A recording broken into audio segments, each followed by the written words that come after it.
तो तुम कितनी बार मर चुके हो? बोले बाबा बोले हम तो अजर अमर है, हम नहीं मरते। क्यों? ऐसी कौन सी बूटी खाई जो तुम अमर हो? बोले बाबा बोले अमर नाम की अमर कथा सुनी है। सती बोली फिर तो तुम डबल कपटी हो। क्यों? क्योंकि वो कथा तुमने अकेले अकेले सुनी, मुझे नहीं सुना। बोले बाबा बोले सती सुनना चाहती हो कथा को? सती बोली हाँ बिल्कुल सुना दो। बोले बाबा ने एक जंगल को खाली करवाया और जैसे गए आसन लगा के बैठ गए। और एक बात की सुनो सती, जब हम तुम्हें कथा सुनाए तो तुम्हें बीच बीच में हुंकारा देना पड़ेगा। सती बोली बिल्कुल। बोले बाबा आसन लगा करके बैठ गए और जिस वृक्ष के नीचे आसन लगा करके बैठे थे उसी वृक्ष की खोमे को तोते का अंडा रखा हुआ था। अब भोले बाबा ने डमरू को बजाया, जितने भी पशु पक्षी थी वो तोड़ गए। अब अंडा तो नहीं उड़ सकता, वो उसी घोंसले में रखा हुआ था, उसी वृक्ष की खो में। भोले बाबा कथा सुनाने लगे और जब कथा सुनाने लगे भगवान की ऐसी कृपा हुई, वो अंडा फूट करके उसमें से बच्चा निकल आया। अब भोले बाबा सती को कथा सुना रही हैं, सती हुंकारा दे रही हैं बीच बीच में और वो तोते का बच्चा उस कथा को सुन रहा है उस वृक्ष की खो में बैठा हुआ। भोले बाबा ने बड़ा सुंदर आसन लगाया और आसन लगाने के बाद आज सती जी को कथा सुनाने लगे हैं भोले बाबा।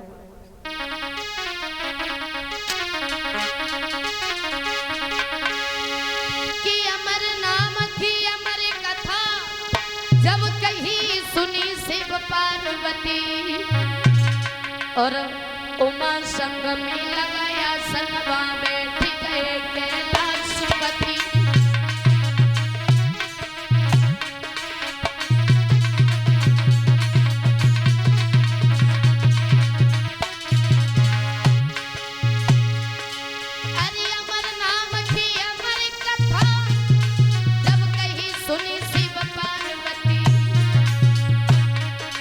और उमा संग में लगाया सनवा बैठ गए कैलाशपति।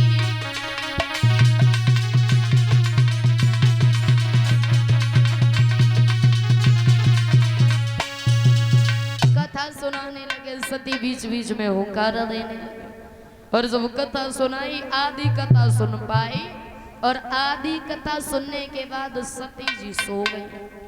और जब सो गई उस तोते के बच्चे ने मन में विचार किया अगर हुंकारा ना दिया तो भोले बाबा कथा सुनाना भी बंद कर देंगे।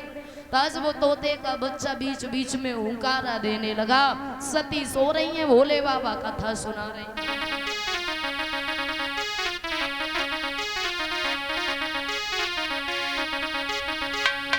उमा संग में भोले बाबा और बैठे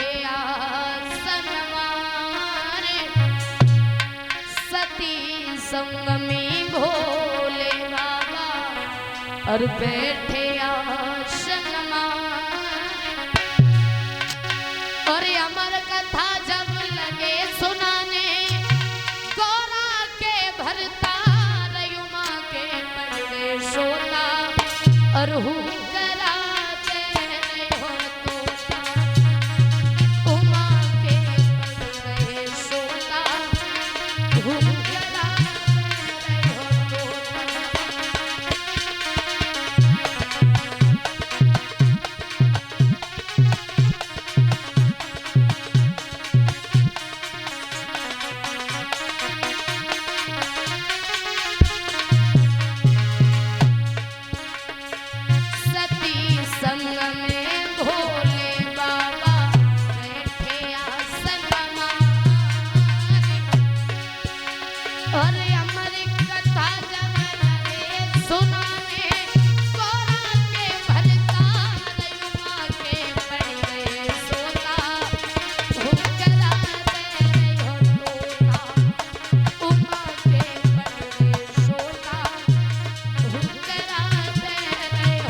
सो रही हैं, भोले बाबा कथा सुना रहे, वो तोते का बच्चा बीच बीच में हुंकारा देने लगा। मेरे भैया इधर जब कथा सुनाई और पूरी कथा सुनाने के बाद जयकारा लगाया, बोलिए सियावर रामचंद्र भगवान की। और जैसे ही जयकारा लगाया सती जी बड़बड़ा करके उठी। बोले बाबा बोले सती अब क्रोध मत करना, क्यों? अब तुम अमर हो गई, अमर कथा सुन ली। सती बोली क्षमा करना। बोले बाबा मैं तो सो गई थी। मतलब सती इतना झूठ कब से बोलने लगी? सती बोली बोले बाबा मैं झूठ नहीं बोल रही हूँ, सच कह रही हूँ, मैं सो गई थी। बोले बाबा बोले सती अगर तुम सो गई थी तो फिर जे बताइयो से बीच बीच में हुंकारा कौन दे रहा था? सती बोली मुझे तो नहीं पता। बोले बाबा ने दोनों नेत्र बंद किए और जैसे देखा तो उसी वही तोते का बच्चा उस वृक्ष की खो में बैठा था। भोले बाबा को क्रोध आया और भोले बाबा का क्रोध नहीं सहन कर पाया, बेचारा उस वृक्ष की खो में से निकला, उड़ने लगा, भागने लगा। भोले बाबा उसके पीछे पड़ गए और जब उसके पीछे पड़ गए भोले बाबा ने अपना त्रिशूल छोड़ दिया और एक बात कही, जहां पर ये तोते का बच्चा रुकेगा वहीं पर इसकी मृत्यु हो जाएगी इस त्रिशूल से। तो आज वो तोते का बच्चा बेचारा उड़ता उड़ता पहुंच गया व्यास जी की कुटिया। व्यास की पत्नी थी जिनका नाम था बिटिका। बिटिका छत पर खड़ी हुई थी और जब नींद आती है तो जमुआई आती है, मुंह खुल जाता है। और जैसे ही बिटिका को जमुआई आई उस तोते के बच्चे ने मन में विचार किया यहाँ से अच्छी जगह और कोई नहीं मिलेगी छुपने को। ताज बिटिका के मुंह के द्वारा गर्भ में प्रवेश कर गए और जब गर्भ में प्रवेश कर गया इधर भोले बाबा का त्रिशूल व्यास जी की कुटिया के बाहर रुक गया। भोले बाबा के बोले सुनो व्यास तुम्हारे घर में हमारा चोर है। भोले बाबा की बात सुन करके व्यास जी बोले कैसी बातें कर रहे हो? अरे सुबह से दरवाजे पर बैठा हूँ, चोर होता तो जब दरवाजे से जाता उड़ के थोड़ी नहीं चला गया। बोले सच का वो उड़ के ही गया, मतलब बिटिका को बुलवाया।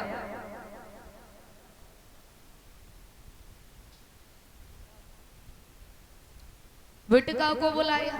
बिटिका कहने लगी महाराज सुबह से ऐसा लगता है जैसे हमारे मुंह के द्वारा अंदर पेट में कुछ चला गया, समझ गए? तो आज तलवार हाथ में दी और भोले बाबा से एक बात कही, सुनो बाबा आप हमारी पत्नी को भी मार दो, तुम्हारा चोर भी मर जाएगा, न रहेगा बांस न बजेगी बांसुरी। और जैसे ही कहा तो कहने लगे क्षमा करना, मैं स्त्रियों पर हाथ नहीं उठाता हूँ, ये कब तक छुपा रहेगा, एक न एक दिन तो जन्म लेगा। धीरे धीरे 12 वर्ष बीत गई, उस बच्चे ने जन्म नहीं लिया। देव ऋषि नारद ने उस बच्चे से कहा क्यों बेटा तुम इस दुनिया में जन्म क्यों नहीं ले लेते, कब तक माँ को पीड़ा दोगे? गर्भ से आवाज आई, सुनो देव ऋषि नारद मैं पागल नहीं हूँ, और अगर मैंने इस दुनिया में जन्म लिया तो भोले बाबा जन्म लेते लेते ही मार देंगे।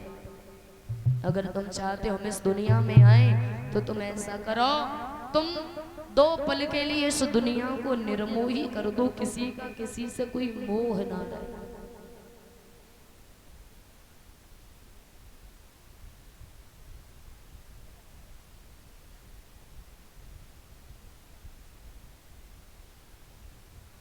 इधर देव ऋषि ने वैसा ही किया, 2 पल के लिए इस दुनिया को निर्मोही कर दिया।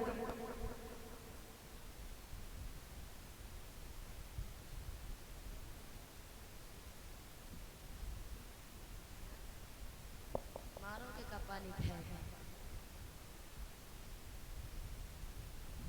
इधर उस बच्चे ने जब जन्म लिया हाथ में कमंडल उठाया और जंगल की तरफ दौड़ दिए कि जन्म लियो सुख देव ने और वो नराल पेटे अंग और भाग दिए जंगल तरफ लगे व्यास जी संग। व्यास जी पीछे पीछे दौड़ते हुए जा रहे, बेटा रुक जाओ कहाँ जा रहे हो? सुखदेव जी बोले सुनो अभी ना कोई किसी का बेटा है ना कोई किसी का पिता है। क्यों? क्योंकि ये दुनिया भी निर्मोही है, चले जाओ यहाँ से। भोले बाबा ने समझाया सुनिए महाराज अब ये तुम्हारा बेटा नहीं, दुनिया के लिए एक भगवान का रूप हो गया। आज